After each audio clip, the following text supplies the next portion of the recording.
Bonjour à tous, je vous explique comment démonter le ventilateur, le pulseur d'air d'un Vito W447 ou classe V W447. Donc on parle du ventilateur avant. Donc c'est assez simple, je vous montre. Donc on commence déjà par venir retirer ici le joint. On enlève donc cette partie-là. Une fois enlevé, donc pour l'enlever c'est juste des petits clips, il n'y a pas de vis. Donc on la met de côté. Ensuite on vient juste déclipser cette partie-là, comme vous voyez.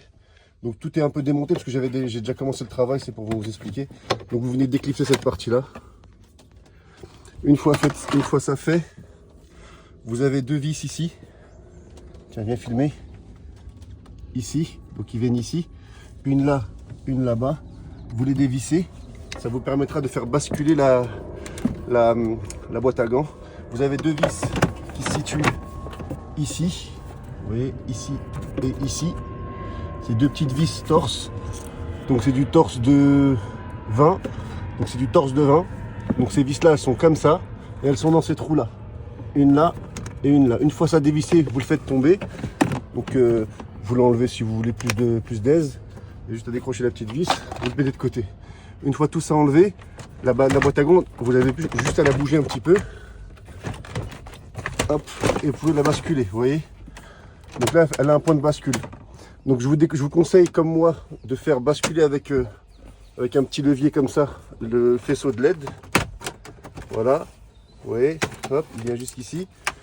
Voilà, vous le dégagez comme ça. Donc moi, plutôt que de la retirer complètement la boîte à gants, parce que j'ai pas réussi à déclipser, parce que je pense que pour l'enlever complètement, il faut déclipser toute cette partie-là.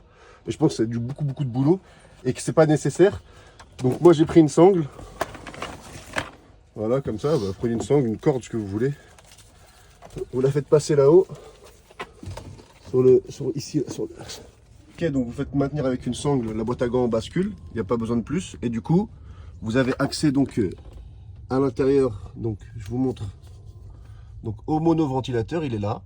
Donc il est tenu par ces 5 vis, donc il y a 5 vis.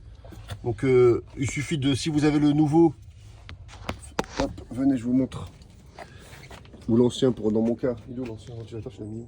Vous avez l'ancien, ben vous avez plus qu'à prendre et regarder où sont les vis. Vous voyez, il y en a 1, 2, 3, 4 et 5. Donc vous démontez les 5 vis, vous désengagez la prise, ça c'est simple, hein, juste à cliquer. Vous le réengagez, vous ne pouvez pas vous tromper parce qu'il y a cette petite partie là qui va dans son emplacement, donc on ne peut pas se tromper de sens, c'est impossible. Et après vous remettez les 5 vis. Donc je vous montre. Donc voilà, vous voyez là. Donc là on a la vis là. Ce que je vous disais tout à l'heure, on ne peut pas se tromper de sens. Il vient ici, le petit loquet. Et donc vous enlevez les vis, vous débranchez la prise qui est là. Et en même temps, pour ceux qui veulent changer aussi, la résistance, elle est là. Vous voyez, il y a les deux vis qui la maintiennent, là et là. Vous avez les deux prises, vous les décranchez, vous changez la résistance, si c'est la résistance qui fait défaut. À savoir que la résistance, si vous avez que la 4e vitesse, que la 7e vitesse qui fonctionne, c'est que c'est la résistance. Si toutes les vitesses elles déconnent, c'est-à-dire il n'y a aucune vitesse qui fonctionne, c'est que c'est le ventilateur. Moi en l'occurrence j'avais acheté les deux, j'ai pas changé la résistance, je l'ai gardé, je l'ai acheté mais je l'ai gardé, vu qu'elle fonctionne je la garde encore, comme ça je l'aurai si elle défaille. Et le ventilateur je l'ai changé, c'est lui qui était défaillant. Donc il y avait, pour vous dire, venez voir, pour ceux qui penseraient, il n'y avait aucune... il tourne très bien, hein. Il avait pas de, regardez, il n'a pas de point dur, il a rien. C'est juste, je pense, les charbons ou à l'intérieur, le système électrique qui a cramé ou qui a une masse. Donc c'est peut-être réparable, j'en sais rien, mais c'est vu que c'est une coque qui est faite comme ça.